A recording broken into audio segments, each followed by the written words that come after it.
நம்ம உணவுல சர்க்கரை அளவை கட்டுப்படுத்தி ஆரோக்கியமான உணவை சமைக்க மிக சிறந்தது அல்ட்ராவின் டயட் குக்கர்.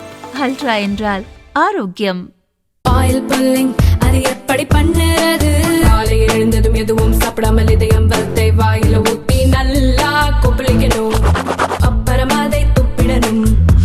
இதுதான் ஆயில் புல்லிங்.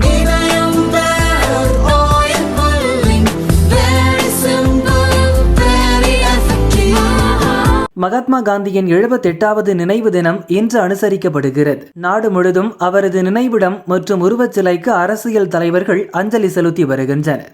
எழும்பூர் அருங்காட்சியகத்தில் உள்ள காந்தியின் உருவப்படத்துக்கு முதல்வர் ஸ்டாலின் மலர் தூவி மரியாதை செலுத்தினார். இந்த சூழலில் திராவிட சித்தாந்தத்தை பின்பற்றுபவர்களால் காந்தி என்றும் கேலி செய்யப்பட வேண்டுமா என கவர்னர் ரவி கேள்வி எழுப்பி வருத்தம் தெரிவித்துள்ளார். இது தொடர்பாக அவர் வெளியிட்டுள்ள அறிக்கையில் கூறியிருப்பதாவது: கிண்டி உயிரியல் பூங்காவை ஒட்டி காமராஜர் கட்டிய பிரம்மாண்ட நினைவு சின்னமான காந்தி மண்டபம் உள்ளது. காந்தியின் பிறந்தநாள் மற்றும் நினைவு நாளை நகர அருங்காட்சியகத்தின் ஒரு மூலையில் நடத்துவதில் அர்த்தம் உள்ளதா? இந்த நிகழ்வுகளை காந்தி மண்டபத்தில் நடத்த கோரி பலமுறை நான் வலியுறுத்தியும் முதல்வர் பிடிவாதமாக மறுத்துவிட்டார்.